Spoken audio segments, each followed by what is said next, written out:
Assalamu alaikum fam, hope your day is going wonderful. I want to talk to you today about why rebellion in the spiritual realm, the physical realm, everything around that word and its application is not always as fancy as the Satanists say. So, the Satanists contend that they're lying, that Satan is just a symbol of rebellion, right? That it's not a literal deity that they sacrifice to, pray to, glorify, create art around, chant to, right? They say it's just a symbol. It's just a symbol that reminds us. Well, the truth is, they've created an artistic symbol to represent that spiritual element that they seek to channel within themselves. Now, let's take how they wear an upside down cross. I want you to really think about what is the cross when you take away the Christian aspect. It's a device that you are nailed to, and the way the gravity pulls on your hands, right? And when you have your feet, wherever they place it on your feet, is highly painful, right? So if you were to put someone on that and then turn them upside down, the weight of the head is now going to really be extremely painful upon the shoulders. To turn someone upside down, they would be hanging from their feet, and the weight would pull on their feet, and all the blood is rushing to their head, and I would say it's even more painful. It would be painful to be upright, right? But if you turn someone upside down, it's even worse. And some of them, it would turn in circles. So they would spin you. And that would mean they would have to have something quite large to keep you fastened. And to spin you and do horrible things to you. So that's an inversion. So they can take something bad and make it even worse. And they can make something good bad and something bad good. That's all they do is this constant flipping. And they flip to the negation side. Hence why they like the black color the most. Because to black something out is to darken. It's to conceal. It's to hide. It's more difficult to perceive in the dark. You have to have very well adjusted eyes for those who can see. And this is something that we have to understand, that darkness, the lack of light, produces more fear. When you go into the forest, if you notice, Allah's magnificent creation has given us pockets of little light, such as the stars and the moon. So when you're in the darkness of night, you still have an element of light. If you're in the pitch black, well, now it's your ears that are going to aid you, your sense of smell, but the eyes are completely struggling. Now, the ancient Mayans had some people who only came out at night, who were their priestly class, one of them, several like their little groups that we know of, who would watch the stars, but they would only adjust their eyes to the night so that they could perceive more of the constellations. So, this was how they would conduct their calendars and such, but they had a specific group of people who would only come out at night to train their eyes to be highly perceptive in the dark. We probably would have had more on how they did this, but the Spanish Catholics burned it all. They burned a lot of the stuff, which is, the pagans, who cares what happens to their stuff. Historically, though, we could have known something a bit more on their discoveries, but still. So my point about that is darkness, blackness. And, it has so many different layers to it. The night is a blanket for us to sleep. But fear comes out more in the night because our eyes are like the coolness for us. When you can perceive something, you can see it, your brain can process it. If you hear the sound of like a horrible roar, and you flick on the light and you see it's a little cat, well, now you're not so afraid. Because your ears, they alert your brain to something within your environment, but your eyes measure it and size it up in a different way that can actually lower your fear response. A lot of the trauma bonding that the Satanists do revolves around a lot of fear, and that fear is amplified when someone feels they're alone in darkness, when the mind has become so dark that it no longer even seeks any type of light to help it process what has happened, right? If you walk into a room that is dark, you're more susceptible to being preyed upon because you have a harder time hearing and perceiving your enemy. If they walk softly, swiftly, quietly, and their bones don't pop in the night, or whatever room they're in, it's harder for you to hear them, right? If your ears adapt, and you may hear something, some really good fighters could hear that. But just imagine you are in a dark room, you feel someone is there, but you can't perceive them. So your enemy, the predator, who is trained to perceive in the dark, can harm you worse. So, rebelling against what is good, what is light, what is knowledge. The Prophet Muhammad, peace be upon him, is a light for us. The Quran is a light for us. When we become more spiritual, we have nur, we have light. Now, if you were always in perpetual light, as we know in the Gulag Archipelago, that was a torture method. That's why the balance of the night and the day. There's a harmonic way for the human mind to have the moments of rest, where our brain releases chemicals so we can sleep in the night, and the day, when we feel more awake, when the sun shines in our faces, and we know we have another day on earth to do good deeds and rectify our affairs.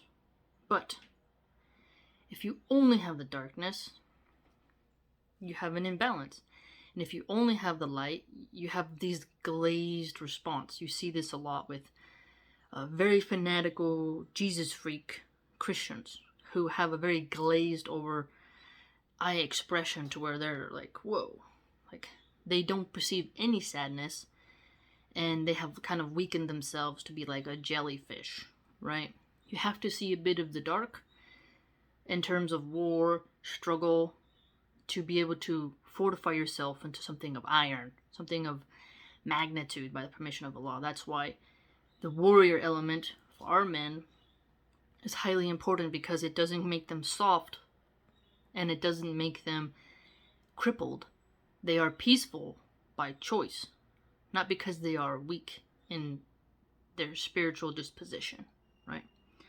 So a lot of these Satanists will transgress bounds and rebel, and they encourage girls to rebel against safety of their parents' protection.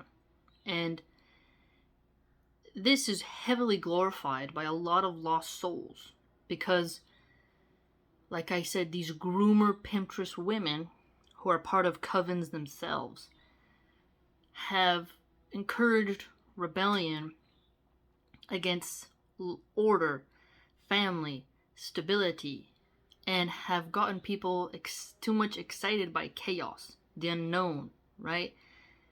When you stare into a black room, there's unknowns because you haven't flicked on the light to see what's the furniture, what's on the walls. Haunted houses, they have, a darkness to them. They have, the unknown, what's around the corner. If you've ever been in those fun houses, right? So, rebellion is not something to be admired at, right? Rebellion is noble when it's against true oppression, but it's not noble when it's against your own protection, when it's against your own benefit, right? That's how you know that those Satanists have inverted the mind of women to think that rebelling against having a man protect you is somehow liberation, and that being alone and thinking that you're physically stronger than a man, that you are able to overcome him and seduce him in chains through using your body is going to protect you, and it's not. Rebelling against a patriarchal system is something that destabilizes society because it denies that men and women are different. So if you notice, the Satanists rebel against gender roles. They even have successfully made women rebel against their own wombs. They have culled their own wombs. They've rebelled against the gift that Allah Azza has given them in terms of fertility. And the rebellions that occur usually cause massive destruction. And through that destruction, there is a very dark element that comes out in human minds. And you have to be able to perceive how they turn everything really onto a path that doesn't benefit anyone, but rather satisfies temporary impulsivities and inclinations. Patience and waiting for something of paradise is good. Rebelling against that for instant gratification leads to fast destruction. Things that get hot really quickly can get cold really quickly. What goes up must come down. The balance between compromise, between endurance, between treaties and civility negates rebellion. Rebellion, when it is applied, can disrupt success. If you have too many people who are pushing rebellion in something that is noble, this causes a problem. One of the biggest things that Satanists do in terms of rebellion is to get women to make themselves less safe. So by them selling their bodies for gold coins, as they say, this attracts to them the most darkest, inverted minds. And they think that by exposing their bodies and practicing certain things in every kind of location, this will somehow give them power through rebellion of mocking modesty and mocking discipline. They rebel against discipline. They rebel against modesty, virtue, dignity, and classiness. They rebel against it. They rebel, and the fruits of that is only destruction. So when you have a Satanist woman who is playing at this sort of alluring, executing your, beautiful seed in your womb is power, that's rebellion. Death that doesn't lead to any type of paradise is a rebellion and inversion. If you are doing good, protecting your land from people who seek to destroy it, and it's in the cause of Allah Azza, that is death that leads to paradise. But if you have a purely innocent, unsinful soul residing within you, and you cull it, and its parts are placed into a bucket and sold to lab coats for cash money, this is a rebellion that leads to hellfire. It's death that leads to hellfire. It's not sexy. See, the Satanists, the occultists, these covens, they try to invert everything. And they make rebellion seem progressive. Rather, rebelling against evil is not a rebellion but a noble mission. There's a difference between a mission and a rebellion.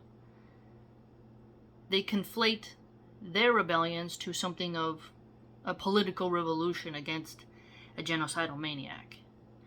You always have to pay attention to their split tongues when they speak, because they're highly untrustable people. They rebel against trust because they're all about deception and darkness. I can't trust what I don't see. And you can't trust your eyes in the darkness. You can't even trust your ears because your ears cannot encapsulate in your vision without light to give you a proper measurement.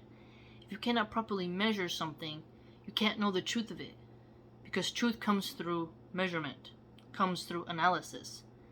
Our eyes are part of us, and one eye is not as good as two eyes, and our God is not one-eyed.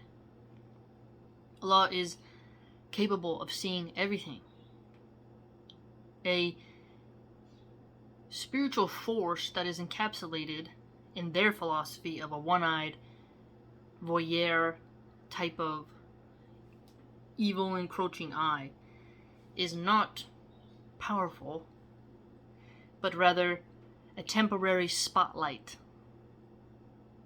a temporary shadow giver,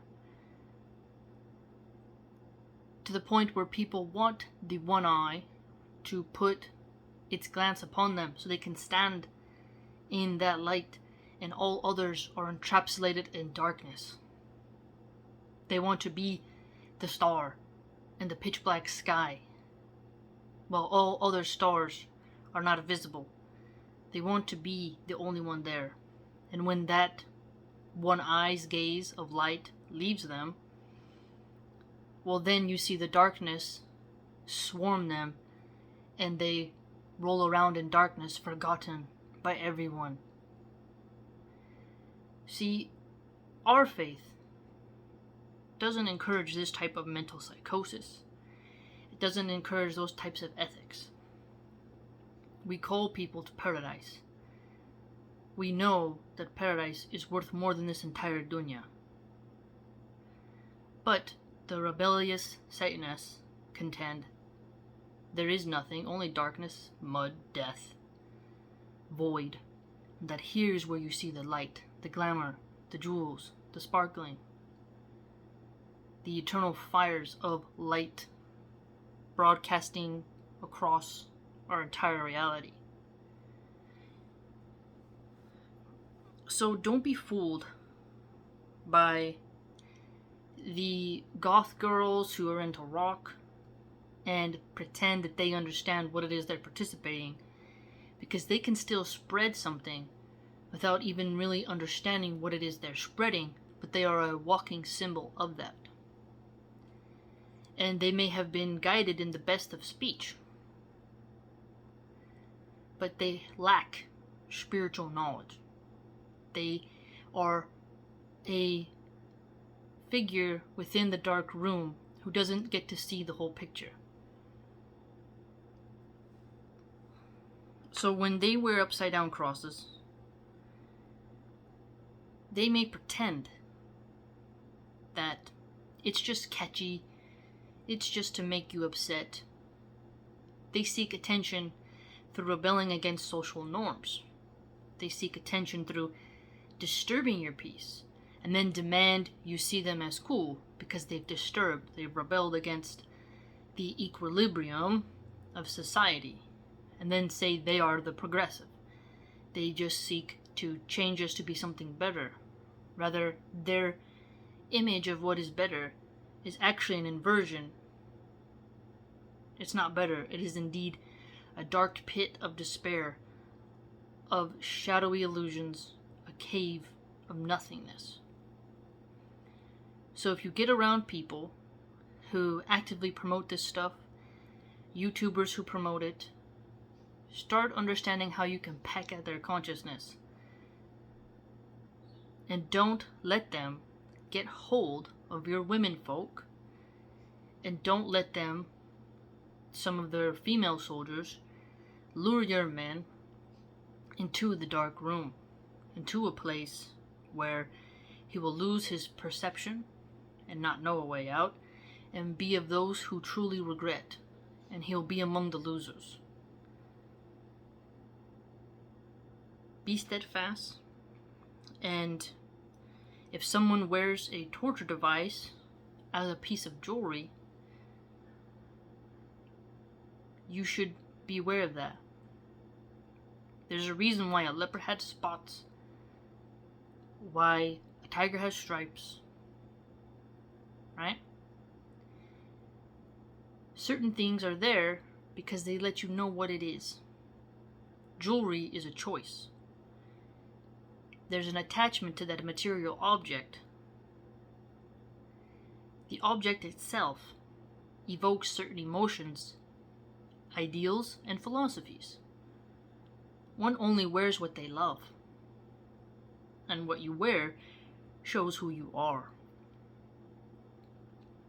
So, if you begin to see these types, do not think that they're cool, that they're posh, someone to be emulated. Rather, they are to be shunned, avoided, and only the most skilled people in Dawah should be around them.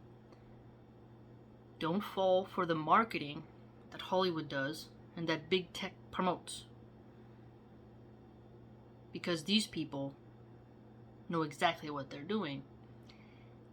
And beware of them, because they may put you on that upside down cross. God forbid.